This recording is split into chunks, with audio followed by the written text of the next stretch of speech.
protocols already established, say thank you, and let's see what these closing remarks can give us.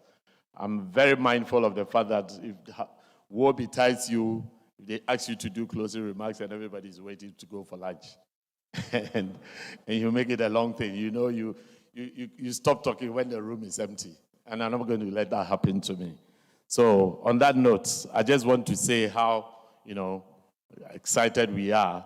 You just seen this clip that basically tells you something about the diaspora and what we can do together as government organizations working to make sure that we harness that potential, that untapped resource that is out there, which is what we have been doing. Some few years ago, even though that word has always been in the dictionary, diaspora, it was hardly a byword in Ghana here. It was not, few people knew about it. I remember going to a funeral and being announced as the Director of Diaspora, and people were looking at me in some funny way, like, what is diaspora? But thank God, fast forward to today, and you can see what the diaspora is, where the diaspora is in the overall scheme of things. We are right in the center of everything. We are being seen as partners. We are being seen as collaborators of this journey that we have to embark on to make sure that we develop the country for ourselves. And you saw it with the year of return when we had that strategic partnership with the Ministry of Foreign Affairs and the Ministry of Tourism and GTA, what we delivered. That was, seriously speaking, made a big impact in 2019. Before that, we had started mobilizing right from 2017 when the president, asked and tasked some people here who are available to also, project the diaspora and make sure that the diaspora became a key component for our development efforts. And today, we see the benefits that we can all, relate to. So I'm excited in this respect that, this partnership with GIPC is also another phase of where we want to go as a country. We are going to make sure that the few days at our disposal and the few years, course of these 10-year programs, we are going to really, really let people know that the diaspora can be strategic partners and that we need their support. We need to harness their resource. We need to bring them to bear on whatever we do as a country. I think other development initiatives would also be coming along where strategically the diaspora would be essential.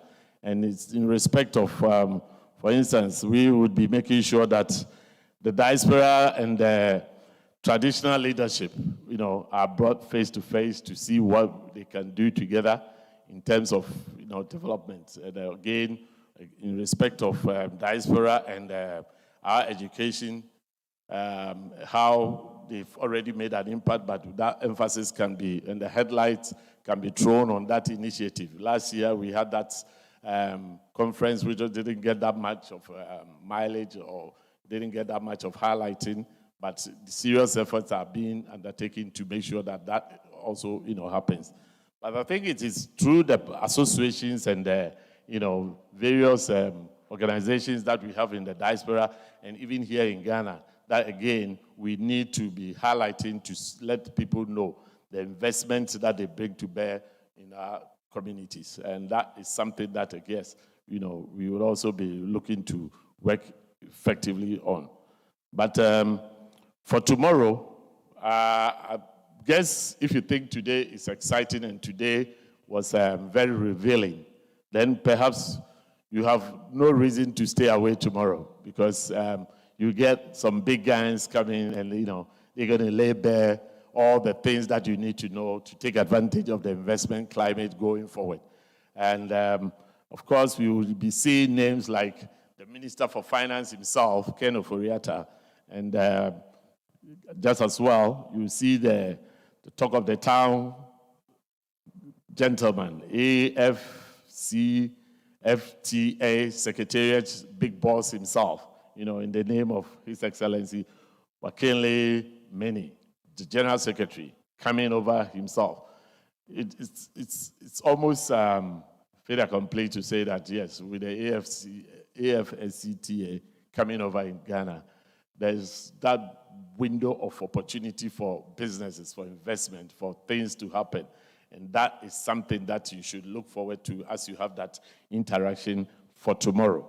So, all in all, tomorrow promises to be very exciting, and I will entreat you to find time, come early, and make sure that you become part and parcel of this initiative that we are, being shepherded to by GIPC, as we want to make sure that, the investment opportunities that are out there are all, made visible and transparent, and you're given the opportunity to relate to it.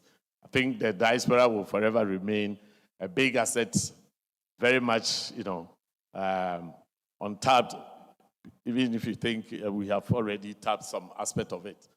If you think about it, the amount of money and energy that goes into exploiting some of the resources that we have, our minerals, our forests, etc. Not so much goes into, this diaspora as a resource to be tapped.